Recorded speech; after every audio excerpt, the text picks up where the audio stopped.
Everyone, and thank you for joining us on the Mahindra Logistics Limited Q4 and FY22 earnings conference call. We have with us Mr. Ram Praveen Swaminathan, MD and CEO, and Mr. Yogesh Patel, CFO of the company. I hope everyone got an opportunity to go through our financial results and investor presentation uploaded on company's website and stock exchanges.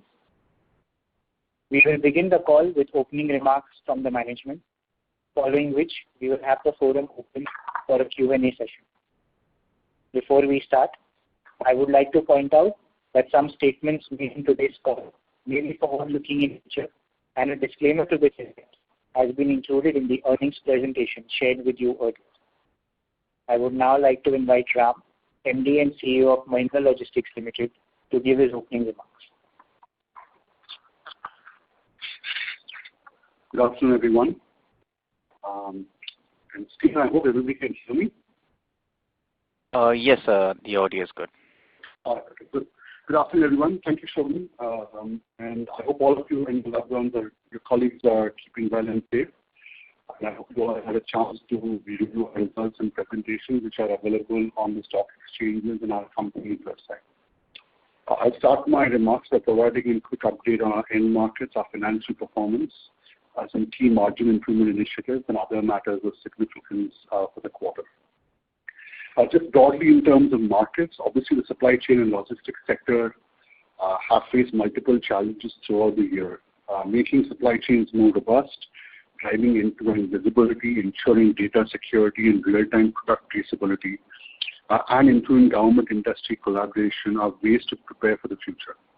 Companies like us have begun to emphasize technology to assist in determining the landed cost, enabling information sharing among suppliers and through the supply chain, and assisting organizations in preparing for optimum supply chain performance.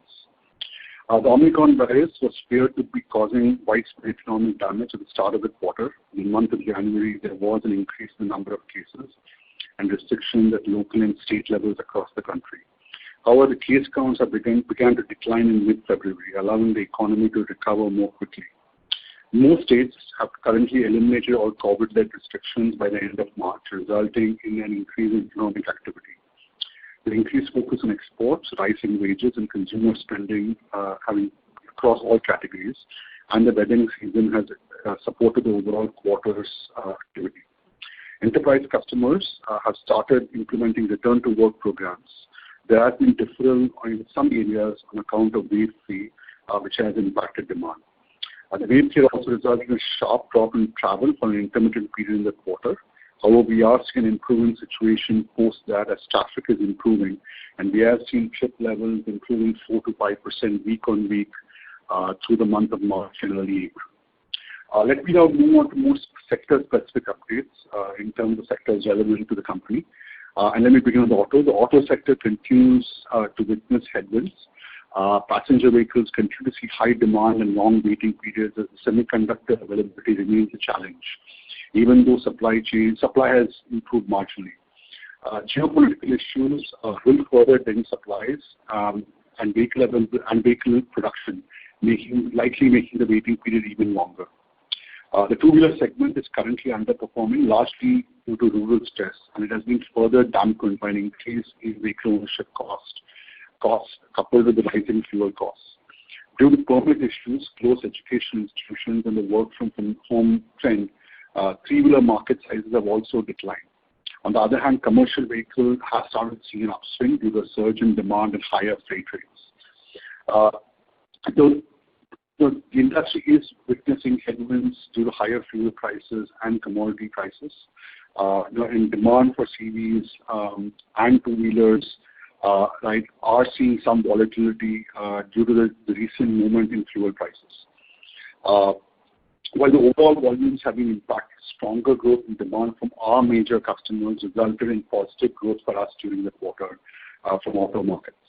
Moving to farm and agro. Farm and agro has been a growth driver for us in the last 2 years, driven by better monsoon, increased mechanization, in the background of government support programs, MSP changes, and reverse migration. Recently, however, we all have witnessed a slowdown in the rural sector. Inconsistency in monsoons and weaker sentiment has seen an extended slowdown beyond the usual seasonal effect. We forecast this to continue through the larger part of the year. Our business has been impacted on account of this, especially on outbound of tractors, which is a key segment for us. E-commerce growth remains steady, though lower than we estimated. Given the strong capacity increases, a lot of capacity increases were done post the wave one of the COVID pandemic, and capacity was added in the first and mid-mile, and these capacities have still not been fully utilized. Consequently, we have seen lower level of activity in terms of network expansion by the large established players. At the same time, newer participants and D2C brands are adding capacities to their network. The large interest in quick commerce is resulting in significant capacity additions as players in the segment are trying to expand reach and service levels with an expanding selection of products. While mid-mile and first-mile expansions are slow, the volume growth continues to drive growth in last-mile delivery. Moving on to our consumer markets, durables, FMCG, pharma, and so on. Obviously, due to the Omicron-led uncertainties, the consumer durable sector has underperformed in the first half of Q4 F22. However, as the virus impact faded over the period, the industry started gaining traction. In addition, with the anticipated above normal temperature levels and heat waves across the country during the upcoming season, we have seen increase in dealer stocking, especially on temperature control products. Commodity prices remain high, and companies have been unable to completely pass on price increases when competition and softer or inconsistent demand environments. However, the opening of commercial institutions and operations has resulted in demand recovery, especially in the air conditioning space. Other categories such as dishwashers, laptops, mobile phones, microwaves continue to see steady growth. The quarter has seen an unprecedented level of inflation, lower disposable income, which has impacted volumes. Both rural and urban demand among our clients remain muted, rural impacting volume across all categories. All major input commodities have been hit by inflation on a sequential basis, given some geopolitical issues as well. We are seeing the impact of some of this across our customer base, but that has been offset by the larger amount of footfall and growth and shift from e-commerce or online channels to more physical channels during the quarter. Moving on to enterprise mobility, due to the continuation of work from home policies and the additional restrictions placed by state and local government, the segment had a subdued or weak performance during the quarter. This was especially so in the month of January. However, since mid-February when restrictions started easing off, the demand scenario has been improving, and we have started seeing traction. However, as we continue to see volatility in the space, I think many companies are pushing back return to work, and most of our clients are actually on partial return to work and currently are forecasting a full recovery in H2 of the year. Let me now comment on our consolidated financial performance for the quarter ended March 31st, 2022. Revenue for Q4 FY22 increased by 10% to 1,073 crores as compared to the corresponding quarter in the previous year. Revenue from the supply chain segment contributed to 97%, and the enterprise mobility segment contributed 3%, with a year-on-year decline in the mobility segment. Gross margin for Q4 FY22 stood at 10%, compared to 9.7% in FY21, an increase of 22 basis points. EBITDA for the quarter stood at rupees 61 crores, up 20%, from 51 crores in the corresponding quarter last year. PBT was down by 13% from 16 crores to 14 crores, and correspondingly PAT was down 11% to 11 crores for the quarter. Proportion of revenue from the Mahindra group comprised 50% for the quarter just gone by.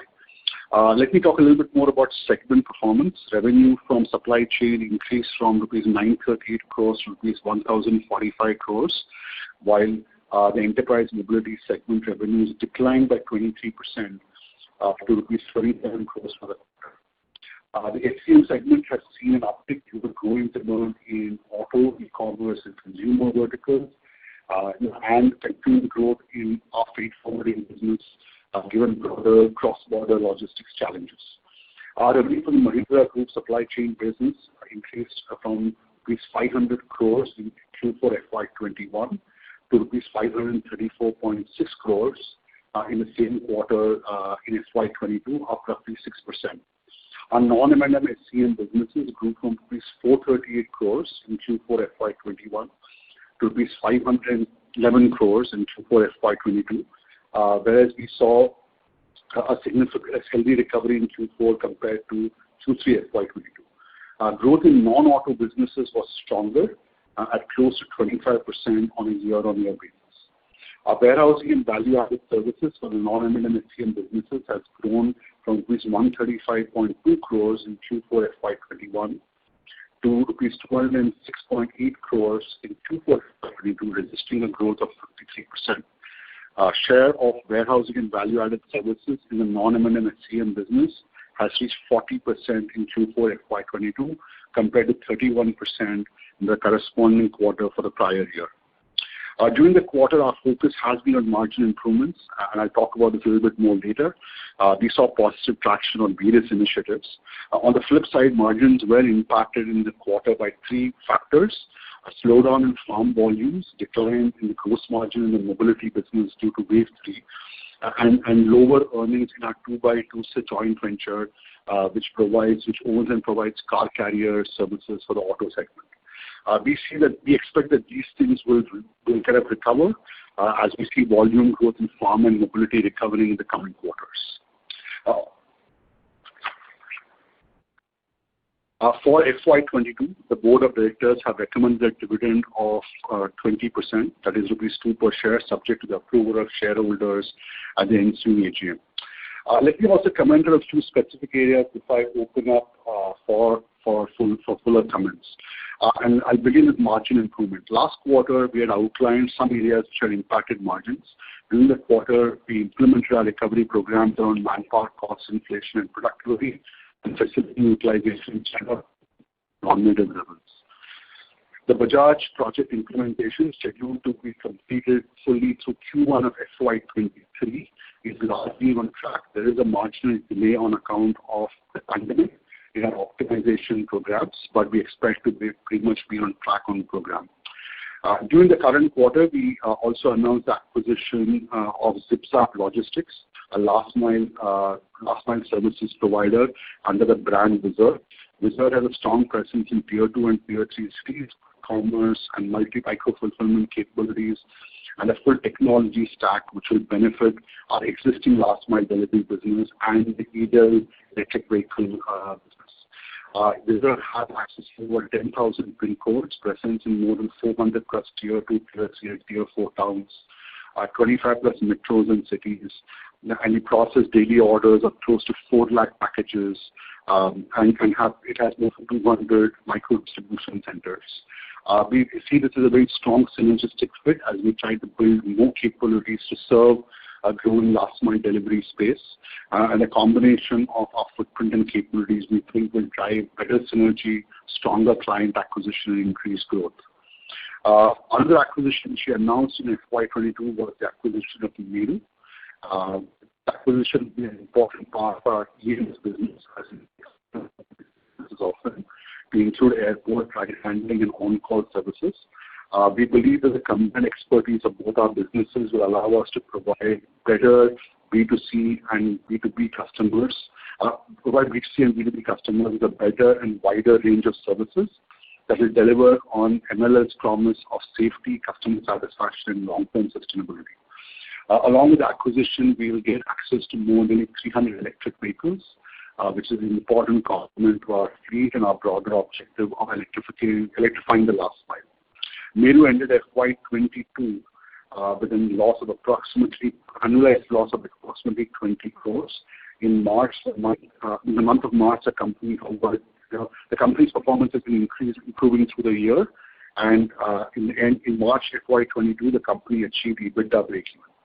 With full opening of the economy and airport travel, we expect a significant increase in business from Meru, and therefore much lower levels of losses in the coming financial fiscal year. We also expect strong supply synergies and technology synergies between the allied and rail businesses, which would set up for a stronger position in the mobility sector overall. We also continue to make strong progress on sustainability, and in the year gone by, we met our improvement targets based on the SBTi metrics which we follow. In the year gone by, we planted over 40,000 trees. Our EDIL business has now completed over 7 million clean kilometers, and in March FY22, we launched a net zero warehousing BTS in Pune, which is energy neutral. As we move forward, I think we remain focused on the growth lead drivers which I talked about earlier. Our core 3PL business is really focused on building integrated solutions for customers. We see a wide network of services. We are equally focused on growing our network services transportation offerings, including freight forwarding, express business, B2B, last mile delivery, and EV cargo. Through the year, we expect to continue to drive technology investments and improve scalability in our business as we look at growing these segments during the year ahead of us. With that, I will open the floor for questions and answers. Thank you very much, sir.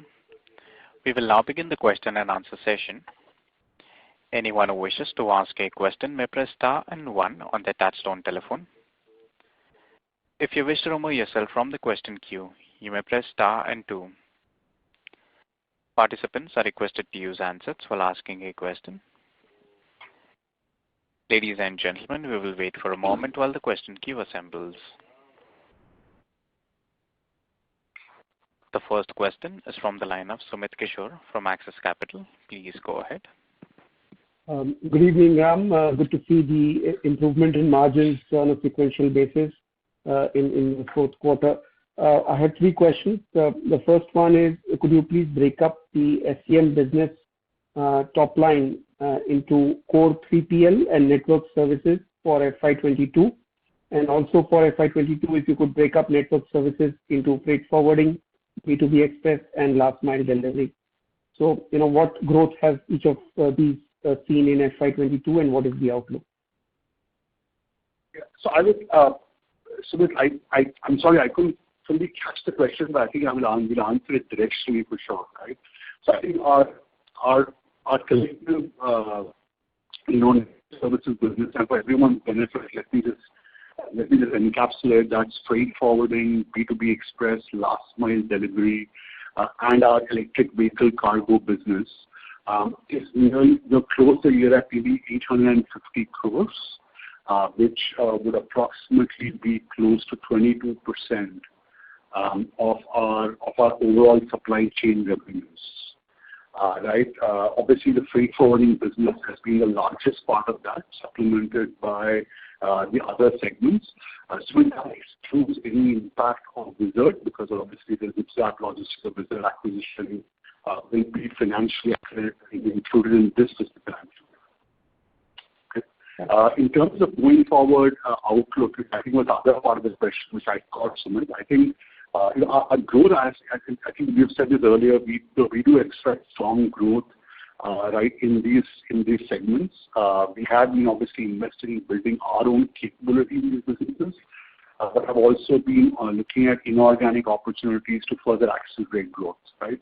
So if you look at the forwarding business, I think the last 2-3 years since we completed acquisition of partner shares, JV partner shares in the business, we have been able to drive strong growth at revenue and margin levels, driving synergy.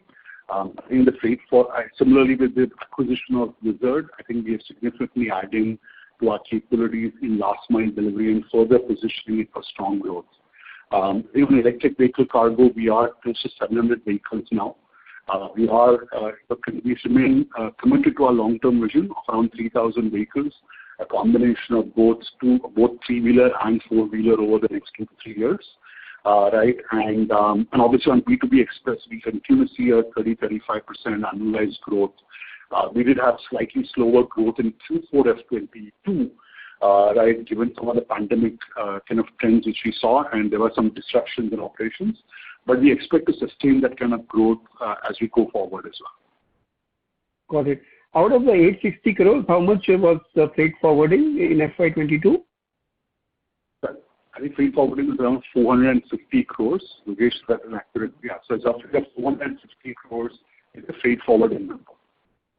And Okay. the rest of it kind of split halfway between last mile delivery and SMB, and our expenses. Got it. My second question is, could you quantify the drag of Bajaj Electrical startup costs on Q4 margins? And directionally, is that impact going to be higher or lower in Q1 FY23?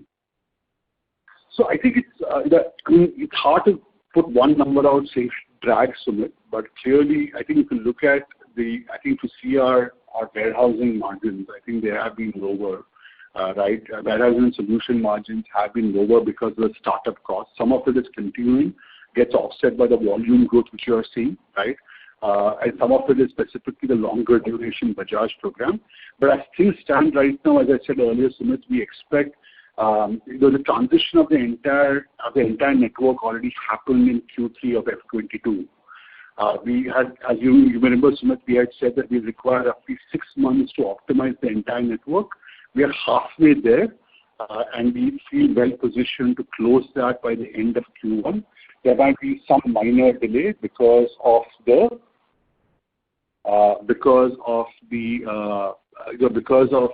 wave 3 kind of issues, but we expect largely that it will be we should be able to get it under control pretty well. Okay. So directionally, the impact of Bajaj Electricals is going to be lower in Q1 FY23 as compared to Q4? Maybe lower in Q2 FY23 compared to Q4. Got it. Finally, just a data question for Meru. If you could spell out the revenue, EBITDA, and profit for FY22 and Q4, and what is the progress on closure of the deal? Thank you. I think the last one person I handed it to Yogesh to answer the rest, but we expect closing. We are targeting to close that transaction through the middle of this quarter, right? But Yogesh, do you have any specific numbers, or would you like to respond often? Yeah. So for the numbers, as Meru concludes its financials and publishes this, given the audit cycles underway, I think we will put that out once the reporting cycle is done. I think it will also time along with the closure cycle, which Ram just mentioned, closure of the transaction, and hence kind of come together. Got it. Thank you, and wish you all the best. Thank you, sir. Thank you.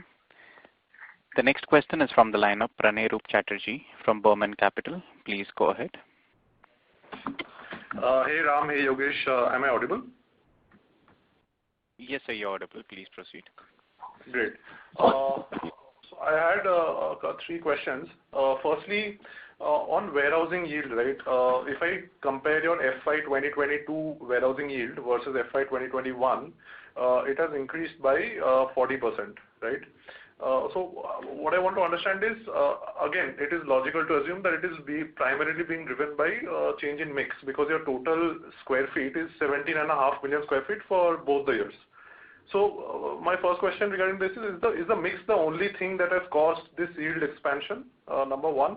And number 2, how has the mix of your non-stockyard space changed? And when I say mix in that, I mean the part where you lease it versus the space where the customer leases it and you just manage it. Sure. So firstly, I think as far as the warehousing yields are concerned, I think if you look at it, one big change is a mix change between stockyards and operating kind of facilities. While the total number has remained the same, I think you will see that warehousing capacity itself, non-stockyard capacity, has actually gone up by close to 22% during the year. So that's the first big change which is there, because obviously our yields are much higher when we actually do in non-stockyard operations. The second thing which is there is, I think as you pointed out, our stores in 9 feet of customer-provided warehousing facilities have been coming down. During the year, we actually added 2.3 million square feet of managed facilities, including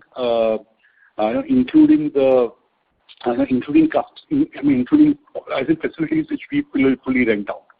So almost the entire growth which you've seen has actually come through that, and in fact, there's been a reduction in stores and 9 feet wall space as well. So that's the second thing, because typically when we provide the entire solution as a whole, our yields are much better. The third thing which I think is happening is that on a year-on-year basis, is the kind of work which we are doing is becoming obviously sharper and higher in terms of yield and complexity. Right? We are doing fewer and fewer of pure storage-based solutions and actually doing more of processing work inside those facilities. Right? And if you look at the investor deck, and you will see some of the photographs which are there on slide 14. I think you will see that the kind of the operations are also changing from plain vanilla storage-based kind of places to actually doing more internal piece box in, piece out, internal sortation floors, systems, and so on. So it's three layers. It's a stockyard versus warehousing mix change. It's the mix change between customer provided and company owned, company if it's owned provided, and it's the quality and the nature of the solution we are providing from the warehouse. So it's a combination of all three. I don't have an exact split on the second and the third one. If it's of interest to you, we can probably reach out to you offline and provide you the data. Got it. Thanks. Excellent answer. Just quickly moving on. This is regarding the lease payments, right? In your reported financials, in your cash flow statement, there is this line item called financial lease obligations under cash flow from financing. And what I noticed was there was a very quick ramp up in the second half of this year. So if I compare the annual numbers, your FY 2022 number is 57% higher than FY 21. And if I want to benchmark this, the relevant number would be your non-stockyard space, let's say, which has, as you pointed out, it has grown by around 21-22%. So how can we bridge this delta? How can we explain this delta in your lease payments going up by around 57%, whereas your non-stockyard space has gone up by only 21%? Pranay, and Yogesh here. So firstly, what number you're comparing for previous year would not be for a full year number. So certain warehouses we would have taken on board in F21 itself towards third quarter, fourth quarter. Only a quarter or 6 months, I mean a proportionate charge would be there. The entire 12 months would be there in F22. Okay, so if I understand you correctly, you're saying the comparable FY21 number is actually not comparable because it's not an annual sort of figure. It's not apple from that perspective. Second data point was also just to explain why is it not again comparable is because, as you know, certain warehouses what we had earlier was, or we still continue to have, some of the engagements have customer-owned and leased warehouses which we operate, which is part of that space. So that piece also, it would not be, I mean, those do not have rental costs at all, right, in a practical way. So you would not be again, be able to say that, okay, this is the percentage increase from. So in base, if I would have and all my newer warehouses would be Mahindra logistics leased and provided, you would again see a disproportionate increase from that perspective. Okay, got it, fair. Again, this question has already been asked, so I'll just pose it in a different way. This is regarding Can I just come in for a minute? This is here. Sure. Right? Because in addition to the points Yogesh pointed out, I think the third thing to bear obviously is that we are obviously moving all the newer assets are grade A facilities which are of a much higher spec, right? And construction costs have also increased last 2 years because of all the commodity pressures. And therefore the lease cost of some of these facilities are also at a higher point than some of the historical facilities. So your trailing average is not necessarily at the same price at which you contracted the newer capacity. Okay, got it. Okay, and if I look at your EBITDA and gross margin numbers in this quarter, right, 10% as you said, and then 5.1% for EBITDA.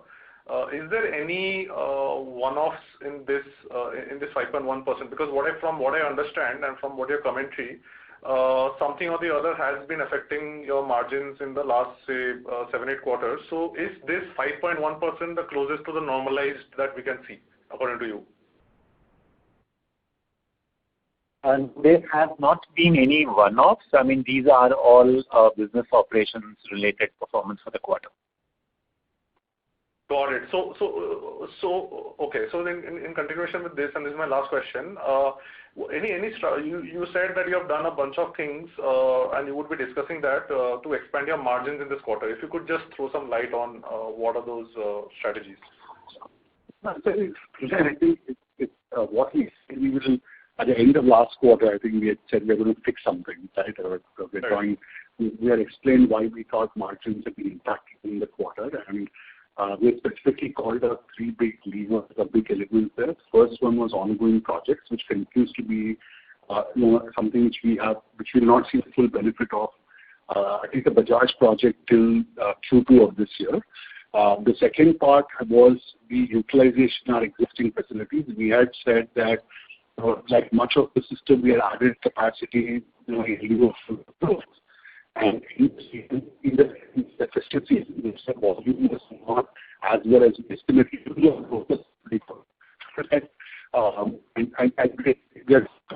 working on fixing that capacity.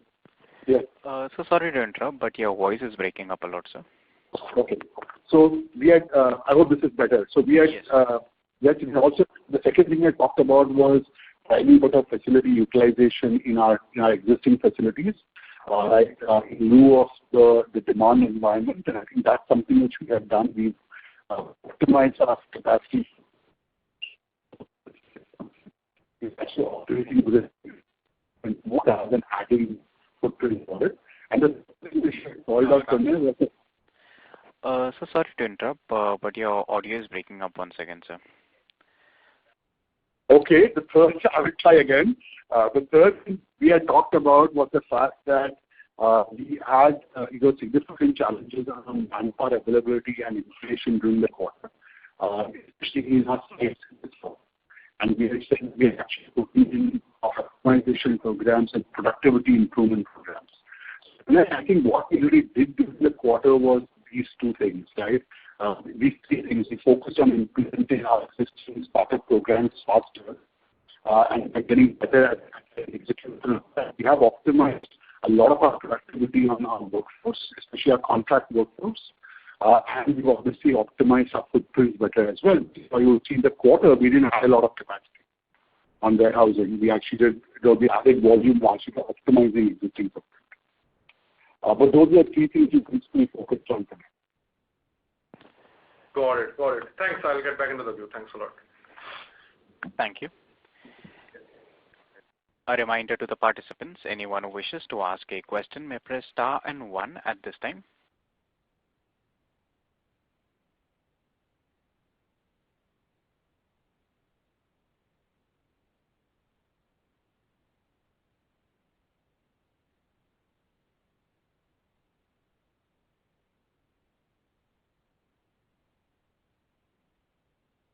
The next question is from the line of Krupa Shankar NJ from Spark Capital. Please go ahead.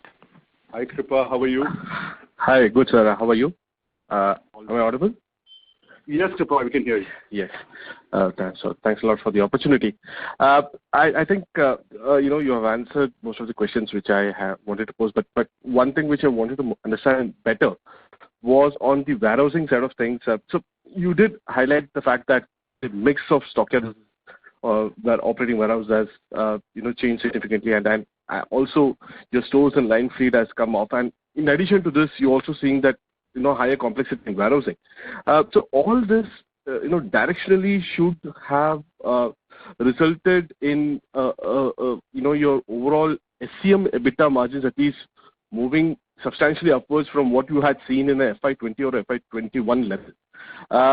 So is it fair to say that the performance what you're seeing right now on the supply chain segment margins, it should look if the scale improves quite substantially, you can look at compared to FY20 SCM margins about 8% it should be far more higher than that in FY23-24. Is that a right way of looking at it? So I think, I would not give a guidance, Krupa. I think what you have consistently said, obviously, is that as we increase complexity, we will actually see an entitlement to better margins, right? And that's been the underlying factor between the 25 to 30 bips kind of guidance we have given in the past on gross margin improvement. And therefore, I think that thesis is still something which we hold by, Kripa, right? Now, as you do more complex facilities, obviously you have longer optimization windows to get to steady state earnings, and then you see further improvement after that at the tail ends of the contract. So obviously, over a period of time, we expect most of our newer sites to actually be operating at much higher margin levels, right? And so to that extent, I think, Kripa, your directional hypothesis is accurate. About time stamping exactly to F23-24, I think yes, probably that's a good window when we expect to actually see most of our projects, right, hit a purple patch in terms of margin somewhere between month 24 and month 36, right? So some of those capacity adds you have done in the last 12 to 18 months should start hitting that zone by that time. Got it, sir. Got it. So, and my second question was on, you did highlight that there was a fair bit of impact on the margins because of the JV, the car carriers business. I couldn't hear that properly. What was the key challenge out there? No, so as you know, I think we do have a joint venture, a company called 2x2 Logistics, which actually provides outbound services for automobiles. Right, and that actually is an assetized business where we actually own our own car carriers. These are outfitted trailers which carry cars, right? And through these years, that business has had challenges because of two reasons. One is volatility in demand patterns has meant substantial downtime. That's something which has been a challenge for the entire industry on car carriers. The second challenge obviously has been that has been the volatility in fuel prices because the assetized businesses don't carry the same frequency of reset clauses, which we contract with, right? So they have actually had a higher impact of fuel. I think for the full year, the business actually, if I'm not wrong, and Yogesh, please correct me, but I think had a PAT of negative 6 crores in that range, right? And so that was a challenge, and that was a challenge in the fourth quarter as well. Right now, going forward, Kripa, obviously, as the market recovers, we expect to actually see a better flow through across that business, and obviously, some of the fuel price increases will come in to the whole industry on car carriers, and that will be a benefit for the company as well. Got it. And one more question which I wanted to ask is that so this broadly explains, I suppose, the subsidiary EBITDA margin. So now clearly in the fourth quarter, that number had declined sharply. And that's entirely because of 2x2, I'm assuming. So your margins in freight forwarding? Margins in freight forwarding actually are pretty robust. I think there are obviously some quarterly changes, but overall, at a secular level for the year, EBITDA margins for freight forwarding were actually 5.5%. They're up from 3.9% last year. And so the forwarding business actually has been a strong driver has been seeing strong revenue and earnings improvement. On a full year basis, PAT actually grew from 6.5 crores to 16 crores for Lords. So from a subsidiary perspective, Lords 2x2 our subsidiary or joint venture pursuit, Lords 2x2 and Transtech actually did fairly okay in fourth quarter and the full year. 2x2 had an operating environment challenge, which, as you know, has been an overhang on the entire auto industry, and that's kind of what caused the problem. Right. And last question from my side on e-commerce side of things. I'm sorry, Ram, your voice was not that clear when you were explaining on the e-commerce side of things. Could you explain again so what are the steps taken on e-commerce side with respect to facility utilization? I couldn't quite catch what you were trying to express on that. So Kripa, I can't give you specific steps because obviously a lot of them are client engaged. But what we've really done, as I said, is that we have optimized a lot of our footprint so we can do multiple products or categories from the same footprint and avoid actually creating new capacity in the facilities. So I would just say that's the tactical direction. As far as specific things, those are confidential and client specific. I understand. So what I was looking forward to hear from you was, you did allude to the fact in the last quarter that the flex warehousing business is not as profitable as one would have expected, and the opportunity. So is it more likely that the extent of participation of Mahindra Logistics in the flex warehousing would come off over the longer term, or in FY23 perhaps, or FY24? No, so Kripa, I think what I specifically mentioned last quarter was that because of the increases in manpower costs, the sharp increase in manpower costs, our flex operations in the festive season this year were impacted.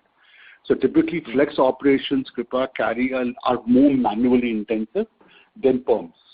Perm sites actually carry more mechanization and automation, flexes don't, and therefore they are more sensitive to manpower cost. So this year what happened was that given the volatility from a manpower perspective, Kripa, especially in our sites in the south, we did obviously see an aberration, but that's kind of what we feel confident we have got under control now. So as in business model, I think flex will remain an active part of our solution portfolio. In fact, this year, given the slowdown which has been there in the early half of the year on e-com, we might actually, if volumes do come back more strongly, we might see even more flexes. Got it. Thanks a lot for answering my questions. I'll get back in the queue. Thank you. The next question is from the line of Damodaran from Equitas Capital. Please go ahead. Yeah, thanks for the opportunity. My question is actually very similar to Kripa's. So if you look at the last 4 years, the mix has actually improved within the SCM business by almost around 10 percentage points in favor of warehousing. But when you look at margins, it's actually gone the other way. So while you did highlight a lot of it in the last Q3 call, but I was wondering why. I mean, on a 4-year trajectory, if you look at margins have come down. So yeah, I mean, that was one question. And related to that, I mean, how do you look at margins going forward? So should we track mix as a component for margin change? Because the understanding was that warehousing obviously has a better margin profile, but since that has not played out in the last 4 years, will margins purely be driven by volumes or will it be pricing? So I just wanted your thoughts on that. Sure, good question. I think there are a couple of things that I'll probably answer them directionally. I think one, when you look at the overall SCM blend, I think the hypothesis is obviously if you took a 400 bips difference to 500 bips difference between warehousing-based solutions and transportation, you are looking at roughly a 50 bips blended average improvement, right, of a 10% swing. Right, assuming that there is no impact or there has been no impact on the transportation side of the business. So what's really happened for us, if you look at it, there's been a couple of things. I think that fundamentally has remained constant, right? What has happened for us, obviously, is the transportation side of the business has seen some headwinds, right, over the 3 or 4 year period on the especially on as auto volumes have come down, right, and that's been an impact. The second thing which has obviously happened has been in the more recent past, especially the last couple of quarters, has been the things we already talked about in the last 2-3 quarters as we try to grow up the warehousing business sharply and the solutions business sharply. We have more projects which are going up through startup. I want to put this in context. I think today our warehousing and solutions business is close to 1,000 crores, right, for FY22, and it's probably higher on a run rate basis. Right, so obviously that sharp growth means we're opening more sites. We're starting up more locations, and that's had some period impact on our numbers in addition to the factors I already talked about in Q3. So I think you're going to have to let what we said earlier, Damodaran, is that as we see that blend overall the warehousing business getting to a larger share, those benefits will become far more enduring. But the thesis or that direction still holds. Right, now we can actually, if you do reach out to us probably separately, to Yogesh and our investor relations team, we can actually map this out for you more specifically on a year-on-year basis. to show that playing out. Sure, I'll do that. Thanks. Okay. So on the second part of the question, so what should be the key focus? What should we track for? Looking at margins improvement. So will it be volumes or pricing from the current juncture? No, so I think Damodaran, it's 3-4 things, right? So obviously one is volumes, right? The second one is mix, right? Both of those should actually have positive EBITDA movements, right? Our network services business, as they start maturing, will actually carry slightly higher EBITDAs in the 3PL business.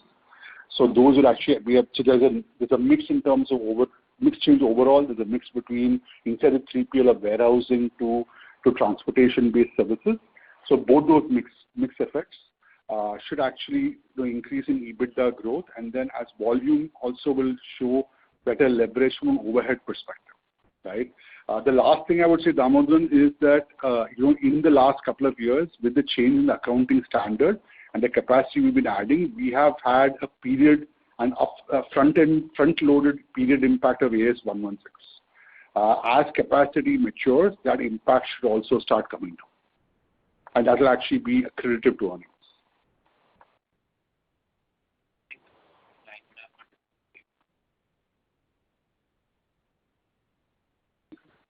Thank you. The next question is from the line of Dipesh from Equirus. Please go ahead. Yeah, hi, sir. Thanks for taking my questions. So the freight forwarding business has done very well this year. I think they've grown by 48 to 50%. So can you give a breakup of what is the volume growth and the pricing growth, and how do you think about the pricing and margins going ahead in this business?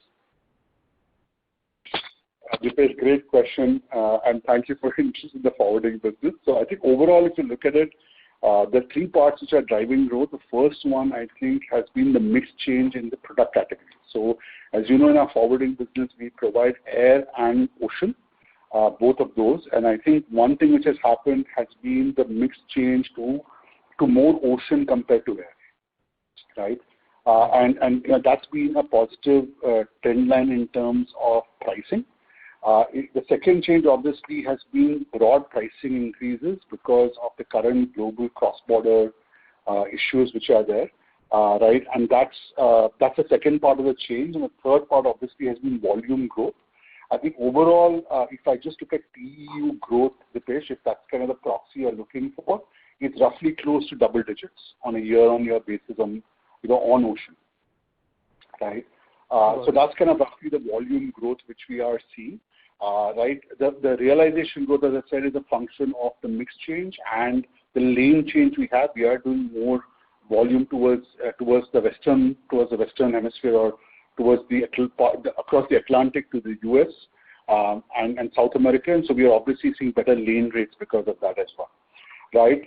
So those 3-4 things, Dipesh, which together are driving growth. If you look at what we see as outlook in the business, let me talk about 2 things there, Dipesh. The first one is volume outlook. So we are very the focus on expanding service coverage in the forwarding business, and the way we are doing that is by doing a couple of things. First one, obviously, is we are expanding towards our charter services offerings, so we can actually get back more aggressive growth on the air side. On the ocean side, we are also now investing a lot more in expanding lanes internationally.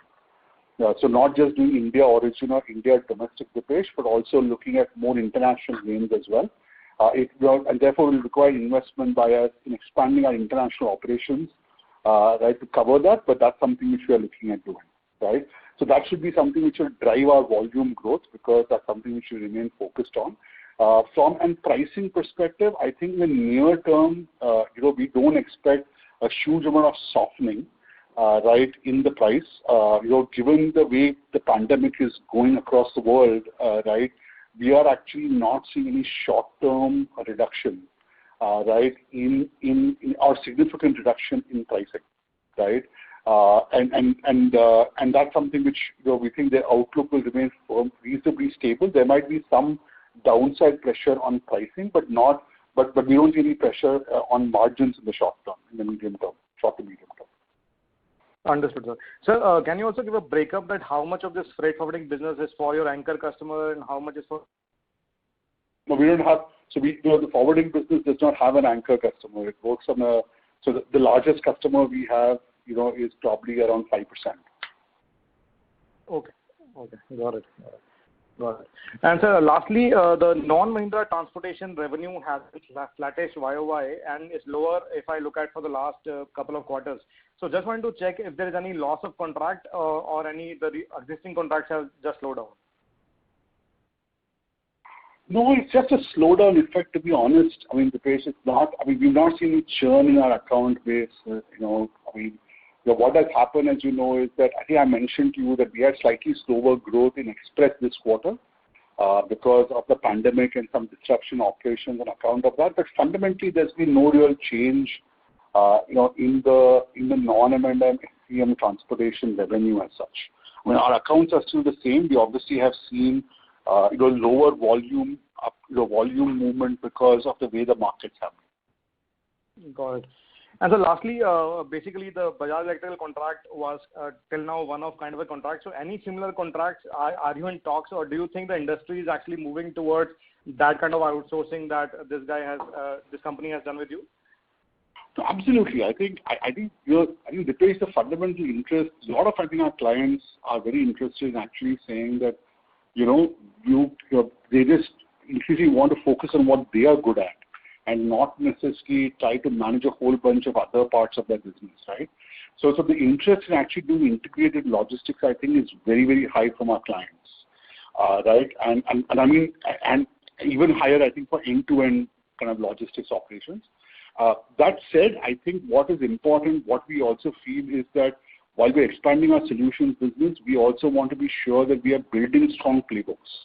The value proposition on this, I think, providing customers and providing clients a highly customized with integrated supply chain, which combines, people, technology, and process, right, across those 6 to 7 different forms of logistics services, is incredibly powerful once we execute it really well. Right. So we are also so from our perspective, I think we've actually kind of taken a call that we are going to kind of slow down the pure end-to-end integrated logistics because of the environment of volatility which is there right now.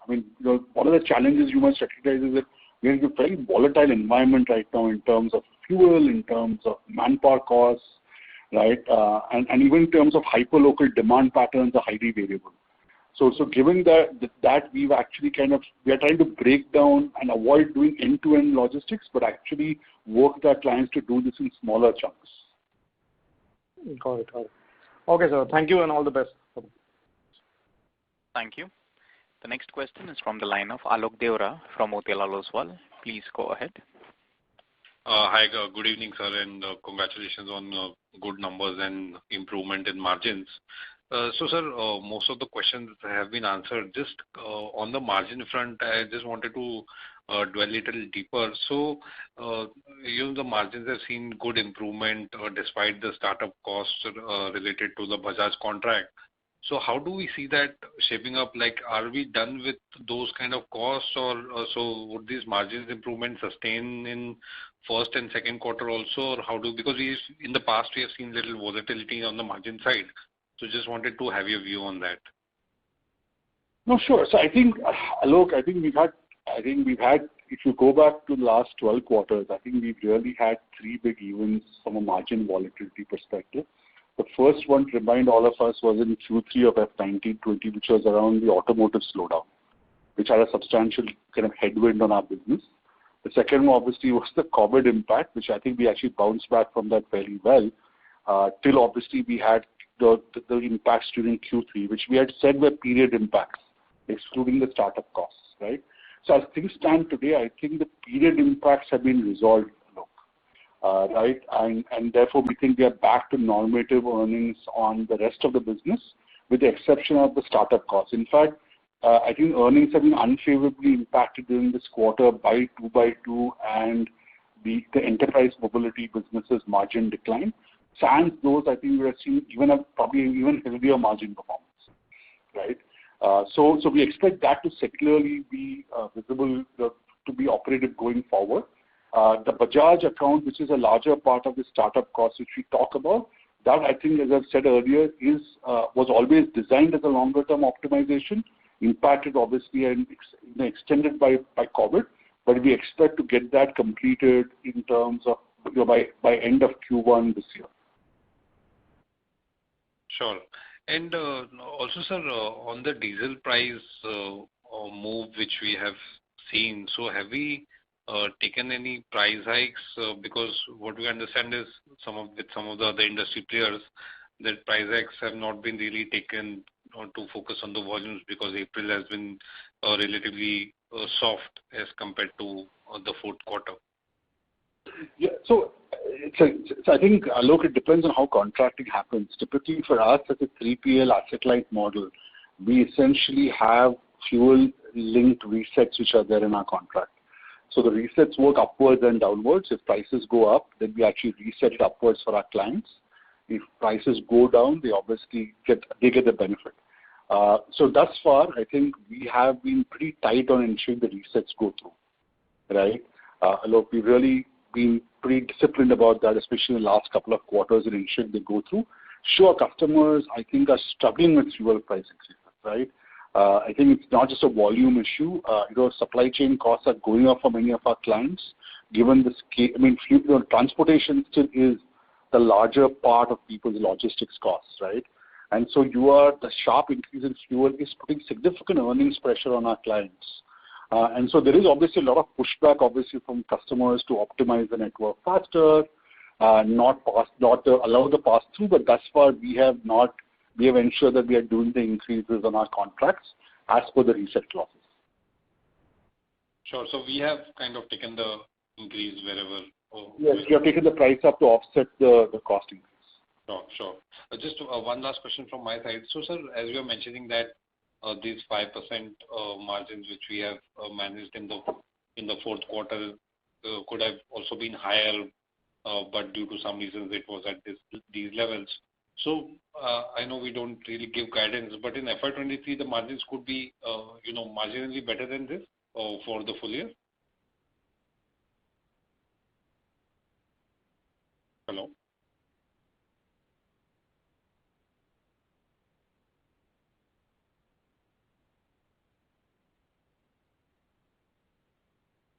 Hello.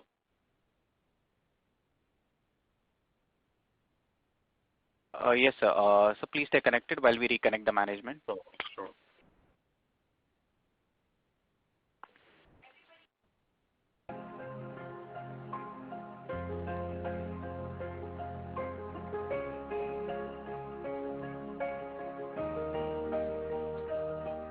Your passcode has been confirmed. Please wait while you are joined to the conference. The conference is...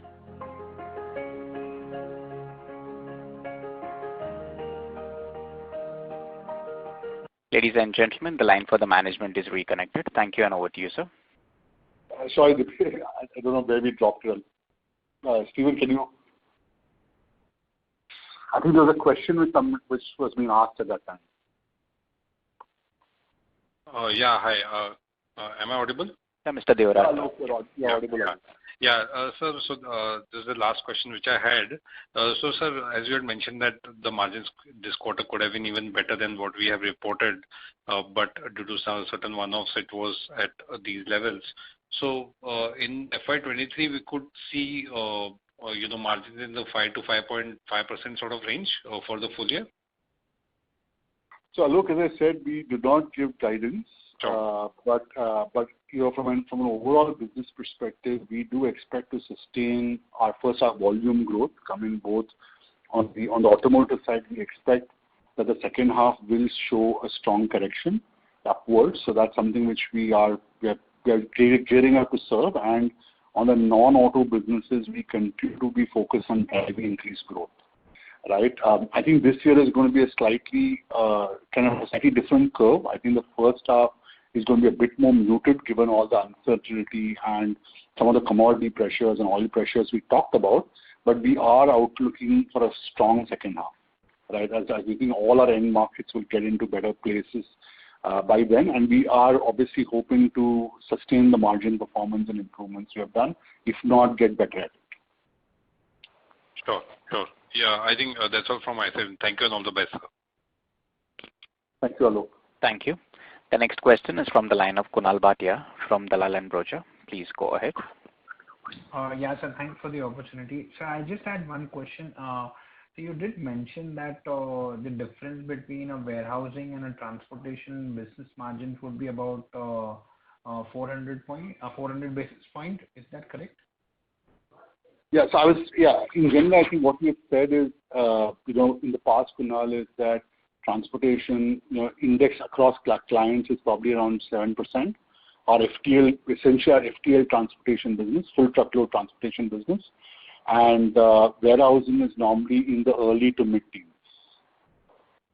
Okay. All right. So I just had that clarification. Thank you. And Kunal, please do reach out to our investor relations teams and Yogesh, and happy to provide you more insight into that. Sure, sir. Sure. Thank you. Ladies and gentlemen, we take the last question for the day from the line of Krupa Shankar NJ from Spark Capital. Please go ahead. Great. Thank you for the opportunity again. Am I audible? Yeah, Krupa, we can hear you. Yeah. Thank you. So just quite a long-term question, Ram. What I wanted to understand is that, we have been adding a lot of clientele from FY17-18 onwards. So, back then we had this discussion saying that as the contract matures, you would gain a higher wallet share. Just wanted to check if you were able to quantify the extent of wallet share gains we have seen over this period. Yes, I think to really look at it, Kripa, just to give you a sense, let's just take a step back. I think if you really look at it, we closed the year at 4,100 crores approximately, right? 4,083 crores. Our M&M businesses are still 15% lower than what they were at peak in 18-19, right? And the mobility business is still down 60% compared to the past, right? So really, our non-M&M SCM businesses have probably seen a 700 to 800 crore swing in terms of revenue over basically 30 months, right? Now, you index further the fact that we, as you know, at the end of 19 and early part of 1920, it's kind of a conclusion of what actually happened at the end of 19. We essentially saw a significant reduction in one large transportation customer, which we had high volumes of in 18-19. That number actually gets even larger, right? So obviously, a lot of that's come from our ability to extract more coverage from existing clients. Right. Obviously, a fair amount of it has come from new clients as well, right? I would probably say it's 60% from new clients, but 40% from existing clients as well, right? Now that growth has come in multiple ways. It's been cross-selling for our newer services, like freight forwarding, like last mile delivery, whether it's express. It's cross-selling into our existing client base. It's also just picking up more share of sites, more transportation lanes, right, with existing clients. So that's probably been 40% of our growth, Kripa, 40 to 45%. 55% has been purely new client additions, right? But that's kind of just to give a sense of, I don't know if that directionally it kind of answers what you were trying to ask, but I would just say that's just some data points to help you frame that. Got it. This is really helpful. And one last question on the industry per se. Now, you are seeing that a lot of these warehouse facilities are coming up, and still the rentals are increasing. Are you seeing that you will eventually see that the rentals per square feet in these locations will plateau out, and perhaps that can put a pressure on our yields? Is that a likelihood? So, Kripa, I think it's a mixed bag. I think what's increasing rentals is a few things. Right, 60% of demand is still in top 8 cities, and those cities, I think, ads are roughly equal to demand. So you're not, I don't think, seeing a big shift, right, in terms of supply exceeding demand there. The second thing which I think is increasing yields, of course, is just a sharp increase in cost of construction. If you just see what's happening in oil and commodities, all that also blends in, into construction cost, and right, and so I think I don't see a medium-term change in prices really on warehousing. As I said, grade A, high-end, large box capacity is still not excessive in large cities, in the top 8 locations, Kripa. And I think given the construction costs being where they are, right, we don't really think it's going to be a significant change. Obviously, the third thing obviously is liquidity will probably tighten. And if that tightens, then, we'll see how, if that impacts the amount of funds which flow into commercial or industrial kind of grade, the real estate versus the housing kind of real estate, right? So given those 3-4 parameters, I don't see a substantial supply glut, if you may say. Okay, that's one. The second thing which is there is, Kripa, we have contracted a fair amount of capacity, as you know, in the last couple of years. We are adding, in the last 2-3 years, we've added 2.5 million square feet a year. This year, we just added 2.3. These are, and with the larger BTS formats, we are actually locking in pricing for 5 to 10 years. Right? And so we think that's actually one of the reasons why we're doing that. We are playing for the long ball here, right? We're not doing this for the, to play for the over. We are playing for the match, right? And so we think that that strategy also provides us protection from that long-term inflationary trend for us. Understood. Thank you. That was really helpful. Wishing you all the best. Thanks, Kripa. Thank you. Ladies and gentlemen, in the interest of time, that was the last question. I now hand the conference over to Ram sir for closing comments. Over to you.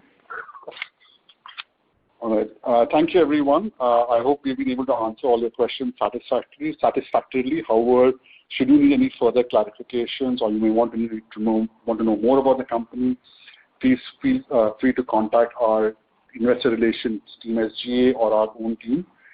Thank you once again for taking the time to join us on the call and for your interest in the company. Stay safe and take care. Thank you. Thank you. Ladies and gentlemen, on behalf of Mahindra Logistics Limited, that concludes this conference. We thank you all for joining us, and you may now disconnect your